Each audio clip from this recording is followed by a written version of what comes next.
Filmora Pro, le montage avancé, les effets et les graphiques animés en toute simplicité. Cette série de tutoriels a pour but de vous montrer les bases du montage dans Filmora Pro de A à Z.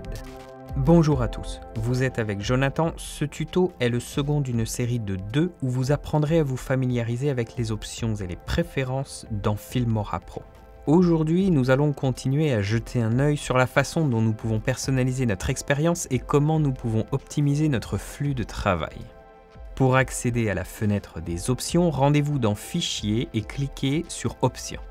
L'onglet Rendu possède des paramètres avancés permettant de contrôler la profondeur des couleurs en bits ainsi que l'anti-crénelage. Les mêmes paramètres peuvent être aussi sélectionnés dans les paramètres du projet.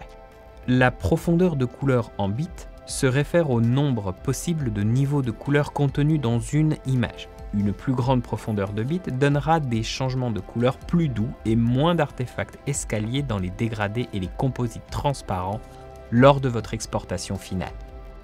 L'anti-crénelage correspond à un algorithme permettant de réduire les effets de bord dentelé disgracieux. Lorsque vous créez du texte ou des titres, vous pouvez réduire cet effet d'escalier grâce à des paramètres d'anti-crénelage plus élevés.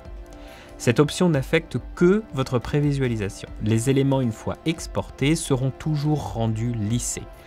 Ici, nous pouvons verrouiller la profondeur de couleur sur 8 bits sans prendre en compte les paramètres de rendu du projet.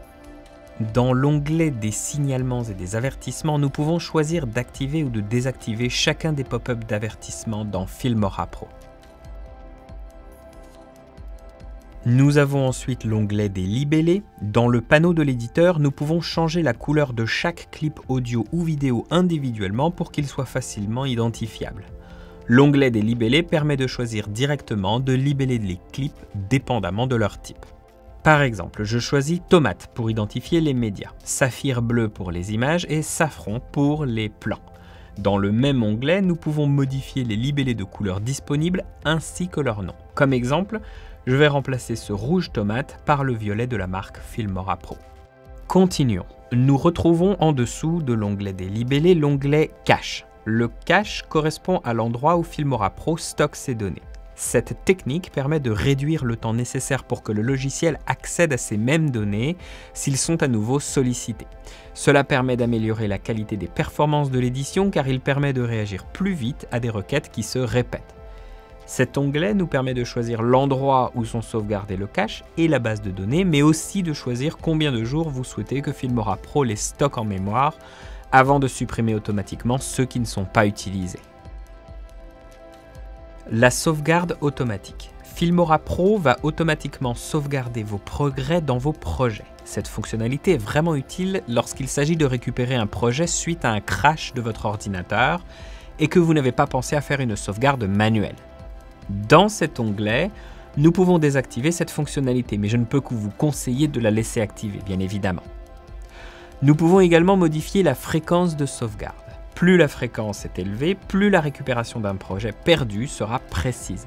Vous pouvez d'ici également choisir où Filmora Pro sauvegardera votre projet. Dans l'onglet des raccourcis, nous pouvons apercevoir une liste complète des raccourcis que propose Filmora Pro. Vous familiariser avec ces raccourcis vous permet d'accélérer grandement votre flux de travail. Nous pouvons faire une recherche de raccourcis ici et même les modifier pour qu'ils puissent s'adapter parfaitement à notre style de montage et nos préférences. Et enfin, l'onglet Exporter nous permet de sélectionner l'endroit où le projet sera exporté par défaut si nous ne spécifions aucun autre répertoire. En poussant un projet en file d'attente d'exportation, Filmora Pro envoie une version du projet dans un répertoire qu'il peut récupérer plus tard, autrement appelé un instantané. Vous pouvez changer l'endroit où ces fichiers sont stockés juste ici. Nous pouvons modifier le format du temps écoulé qui s'affichera dans le panneau de la file d'attente. Nous pouvons garder le code temporel classique ou alors le modifier pour qu'il affiche un format naturel ou seulement un format seconde. Le panneau de l'aperçu dans la fenêtre d'exportation nous montre une prévisualisation de la vidéo finale pendant l'exportation. Ici, nous pouvons choisir si nous souhaitons prévisualiser l'exportation image par image ou alors une image par seconde